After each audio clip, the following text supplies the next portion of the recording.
नमस्कार। चुनाव की बात मेरे यानी सौरभ शुक्ला के साथ में आपका स्वागत है। अगले कुछ मिनटों हम बात करेंगे यूपी की सियासी हलचल की। हम इस वक्त उत्तर प्रदेश के लखनऊ राजधानी में हैं और ये हजरतगंज चौराहा है। यहाँ पे तमाम दिलचस्प लोग हैं जिनसे हमारी मुलाकात हुई। उससे पहले लेकिन बात कर लेते हैं कि क्या कुछ हुआ आज दिन भर। आज पहली खबर जो सुर्खियों में रही वो रही असीम अरुण की। असीम अरुण जो कि 1994 बैच के आईपीएस अधिकारी हैं, कानपुर के पुलिस कमिश्नर थे, वो नौकरी छोड़ करके शामिल हो गए हैं बीजेपी में। लेकिन सवाल उठता है उनकी निष्पक्षता पर। कैसे वो कमिश्नर के पद पर तैनात थे और जैसे ही चुनाव का ऐलान हुआ वो बीजेपी में शामिल हो गए। तो क्या वो सरकार के लिए काम कर रहे थे पद पे रहते हुए या बीजेपी के लिए काम कर रहे थे? इस पर सबसे बड़ा सवाल है। आज उनकी ज्वाइनिंग हुई आज बीजेपी में। उस पर वहाँ पर स्वतंत्र देव सिंह जो कि बीजेपी के प्रदेश अध्यक्ष हैं वो थे। अनुराग ठाकुर जो केंद्रीय मंत्री हैं वो मौजूद थे। वो चुनाव प्रभारी भी हैं उत्तर प्रदेश के चुनाव के। और उनसे भी हमने बात करी असीम अरुण से। और असीम अरुण से हमने सवाल पूछा कि आपने पद पे रहते हुए निष्पक्षता से क्या काम किया है, क्योंकि आप तो बीजेपी में शामिल हो गए और वैसे आप इंतज़ार कर रहे थे कि चुनाव चालू हो और आप बीजेपी में शामिल हो जाएं, तो कैसे आपकी बात पर यकीन किया जाए? तो वो सफाई देते नज़र आए कि उन्हें 1 जनवरी को ऑफ़र मिला था और उसके बाद उन्होंने सोच विचार किया, 8 जनवरी को निर्णय लिया और 8 जनवरी को निर्णय लेते ही उन्होंने छुट्टी ले ली और फिर वो वीआरएस लेके आ गए। लेकिन उसके बाद भी जब उन्होंने वीआरएस अप्लाई किया, छुट्टी ली, उसमें भी उनका एक वीडियो वायरल हुआ जिसमें वर्दी में बैठ करके संदेश दे रहे थे। तो साफ है, जाहिर सी बात है कि वो पद पे रहते हुए कैसे निष्पक्ष होकर काम कर सकते हैं कि वो चुनाव अनाउंस होते ही बीजेपी के हो गए। दूसरी खबर समाजवादी पार्टी से जुड़ी हुई। समाजवादी पार्टी ने बीजेपी को आज डबल झटका दिया। पहले तो क्लियर था कि दारा सिंह चौहान जो कि वन मंत्री थे उन्होंने इस्तीफा दिया था। आज वो आधिकारिक तौर से समाजवादी पार्टी में शामिल हो गए। अखिलेश यादव भी मौजूद थे। उनके साथ बीजेपी के सहयोगी दल अपना दल के एक विधायक वर्मा साहब भी समाजवादी पार्टी की साइकिल में सवार हो गए हैं। प्रतापगढ़ के एक सीट से विधायक हैं। दारा सिंह चौहान जो कि पिछड़ी जाति से आते हैं, नोनिया राजपूत, लगभग 2.5% ये वोट शेयर है और इनके साथ तमाम चौहान लोग भी सभा में शामिल हुए। और अखिलेश यादव ने कहा कि अगर 3 महीने में अगर सरकार आई तो 3 महीने में वो जाति के आधार पर जनगणना कराएंगे। तो ये पिछड़ा कार्ड लगातार अखिलेश यादव खेल रहे हैं। और उन्होंने फिर से एक बार कहा कि जब असीम अरुण जैसे अधिकारी बीजेपी चले गए तो कैसे मान लें कि जो अधिकारी 5 साल से सरकार में हैं वो निष्पक्ष होकर आज काम कर रहे होंगे। उन्होंने पहले भी लेटर लिखा था चुनाव आयोग से कि कुछ अधिकारियों को उस पर कार्रवाई हो, जैसे अवनीश अवस्थी जो कि यहाँ के गृह सचिव हैं, नवनीत सहगल का नाम भी उसमें शामिल है, उसमें जो यहाँ के एटीएस प्रमुख हैं उनका नाम भी शामिल है। तो इन अधिकारियों की लिस्ट चुनाव आयोग के भेजी थी और उस पर अभी तक कोई कार्रवाई नहीं हुई। अखिलेश यादव ने कहा कि चुनाव आयोग अगर कार्रवाई नहीं करता है तो उसकी निष्पक्षता पे सवाल उठाएंगे। तीसरी जो बड़ी खबर रही वो ये रही कि इमरान मसूद, आपको याद होगा, 3-4 दिन पहले समाजवादी पार्टी में शामिल हुए। कांग्रेस छोड़ के आए, नेशनल सेक्रेटरी थे और सबसे अपने साथ में एक मौजूदा विधायक कांग्रेस को लेकर के आए, मसूद अख्तर, जो कि सहारनपुर सदर से विधायक हैं। अब वो नाराज़ हो गए अखिलेश यादव से 3 दिन में ही। उनका कहना है कि उनकी जो सीट पर टिकट है वो अखिलेश यादव किसी और को दे रहे हैं। वो असल में बेहट से चुनाव लड़ना चाहते हैं। बेहट से अखिलेश यादव किसी और को उम्मीदवार बना रहे हैं, तो वो नाराज़ हो गए हैं। सपा की तरफ से उनको एक ऑफ़र दिया गया है कि वो एमएलसी, समाजवादी पार्टी उनको विधान परिषद का सदस्य बना देगी जैसे ही वो सीट आएगी। लेकिन मसूद साहब नाराज़ हैं, मानते हुए नज़र नहीं आ रहे। फिलहाल मान मलबे का काम चल रहा है। लेकिन अब हम बात करते हैं लखनऊ के लोगों से कि वो क्या सोचते हैं। सर, आपका नाम क्या है? मेरा नाम राजेश शर्मा है। राजेश जी, क्या करते हैं आप लखनऊ में? मेरी एक छोटी सी दुकान है, मेरा व्यापारी हूँ। यूपी में चुनाव चल रहा है, तमाम उठापटक चल रही है, आयाराम गयाराम भी चल रहा है। एक आम व्यापारी के तौर पर आपको क्या लगता है कि सरकार को कितने नंबर देते हैं आप, जो योगी बाबा की सरकार है? ये सरकार को 10 में से 5 ही नंबर देते हूँ। 5 नंबर जी। क्यों?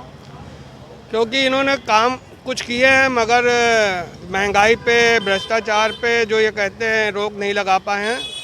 और इन्होंने जो है हिंदू मुस्लिम को जो है जातिगत उभार कर अपने वोट बैंक बहुत मजबूत किया है। वोट बैंक मजबूत है, वो लगता है इनको इन्होंने बांटने की राजनीति की। जी, बांटने की। अगर मैं बुरा नहीं मानूं तो एक सवाल पूछना था शर्मा जी आपसे।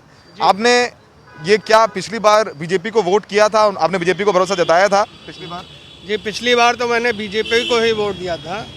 मगर अब मुझे नहीं लगता कि मैं बीजेपी को वोट दूंगा, आप नहीं लगता ना। आप बीजेपी को वोट देंगे? क्योंकि इन्होंने व्यापारी वर्ग, जो छोटा व्यापारी वर्ग है, वो उनकी व्यथा है और वो बता रहे हैं कि बांटने का काम किया, और ये लॉ एंड ऑर्डर पे बोलते हैं कि हमने बुलडोजर चलवा दिए। तो लॉ एंड ऑर्डर अच्छा हुआ, आपको ऐसा लगता है?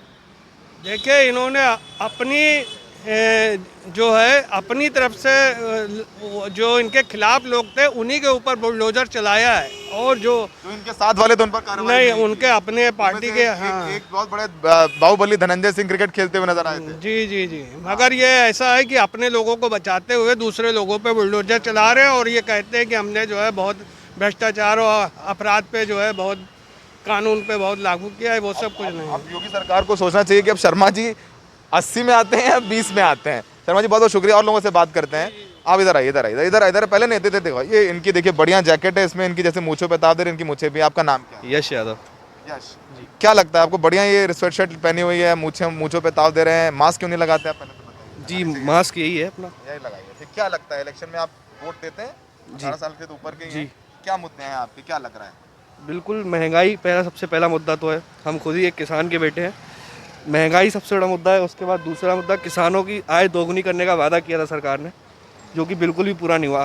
पूरा दोगुना तो आय नहीं कर पाए, आधी और कर दी है। आधी और कर दी है। जी, किसान महीनों साल भर बॉर्डर पर खड़े रहे, उनकी कोई बात सुनी नहीं गई। बेरोजगारी चरम सीमा पे है, बिल्कुल नहीं। सर आप बताइए, आपका नाम क्या है?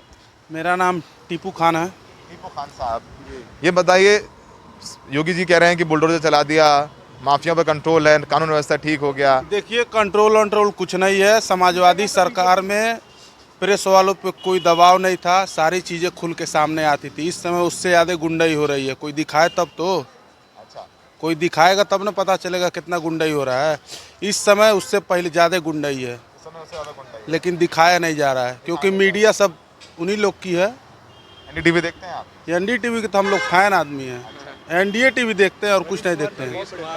बहुत बड़े फैन है रवीश कुमार जी के। रवीश कुमार जी के बराबर जो है आज तक ऐसा पत्रकार नहीं देखा मैंने, जो बिल्कुल सत्य की खोज। हम हजरतगंज में खड़े थे, तो चुनाव की बात में हम लोगों ने इनसे बात की। तमाम वो लोग हैं जो हमें सड़क पर मिल गए। शर्मा जी को लगता है कि व्यापारियों की नहीं सुनी गई, वो नाराज़ है, पिछली बार बीजेपी को वोट किया था। ये मूंछों वाले भाई साहब जिन्होंने अपनी शक्ल की जैकेट पहन रखी है, इन्होंने भी कहा कि वो भी संतुष्ट नहीं है। टीपू खान साहब का कहना है कि गुंडाई पहले से, लेकिन मीडिया दिखाती है, इनका आरोप मीडिया पर है। और आपका नाम क्या है? प्रखर यादव। आपको क्या लगता है, आपको क्या मुद्दे हैं? पिछली बार वोट दिया था तो? नहीं, इस बार पहली बार होगा मेरा। अभी 12th पास आउट किया है मैं। वोटर कार्ड बन गया? हाँ जी, लेकिन इस बार क्या है कि यूथ जो है वो बहुत ज़्यादा इन्वॉल्व हो रहा है यूपी में। यूपी की जो पॉलिटिक्स है, वो सबको पता है कि यूपी की पॉलिटिक्स से ही जो है देश के जो और मुद्दे होते हैं उन पर क्या मुद्दा है, आवाज़ आता है। सबसे बड़ी बात है कि बेरोजगारी है अभी, जो सबसे यूथ की सबसे बड़ी प्रॉब्लम है मेरे हिसाब से, वो बेरोजगारी है। सबकी, जैसे किसानों की है कि आय नहीं बढ़ रही है, सबकी अपने अपने लेवल पर अपनी अपनी दिक्कतें हैं। मैं यूथ हूँ, मेरे हिसाब से बेरोजगारी है एक सबसे बड़ा मुद्दा, जो कि हमारी कंट्री की जो जीडीपी होती है, जीडीपी रेट होती है, वो सब इंक्रीज़ करने में बहुत ज़्यादा हेल्प करती है। अगर हम अपने यूथ को अभी से स्ट्रॉन्ग करेंगे। तो आपको लगता है कि सरकार ने बेरोजगारी नहीं किया है? नहीं। आपका नाम क्या है सर? उमा शंकर। सर क्या लग रहा है, योगी जी ने अच्छा काम किया है? यहाँ तो शर्मा जी असंतुष्ट है, क्या व्यापारियों के लिए कुछ नहीं किया? आपको क्या लगता है? अब आपको ऐसा लगता होगा कि कुछ नहीं किया, हमें तो ऐसा कुछ नहीं लगता। हमारे तो फुटपाथ पर हम दुकान लगाते हैं। आप संतुष्ट हैं? एक मिनट सुन लीजिए, हम फुटपाथ पर दुकान लगाते हैं। मोदी जी ने हमको 1,000 रुपये दिया पहले, जब ये लॉकडाउन लगा, फिर 10-10 हज़ार रुपये अलग से दिया काम शुरू करने के लिए।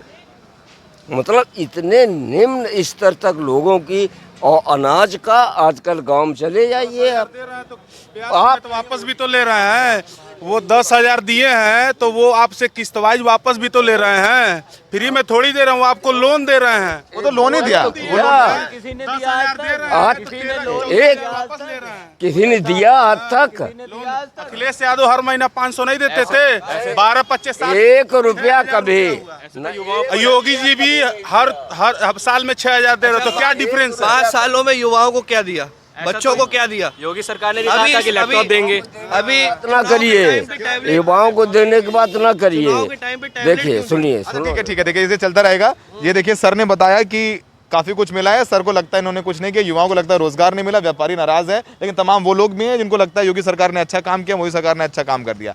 हमारे साथ चुनाव की बात में आज के लिए इतना ही। कल वापस होंगे दिन भर की चुनावी बातों के साथ, लखनऊ के लोगों के मिजाज का भी हाल जानेंगे। हमने आज हजरतगंज में लोगों से बात की और थोड़ी तीखी बहस होने लगी, हमने रोक दिया क्योंकि शांति कोरोना के दौर में बनी रहनी चाहिए। सहयोगी बिलाल के साथ लखनऊ में सौरभ शुक्ला, NDTV इंडिया।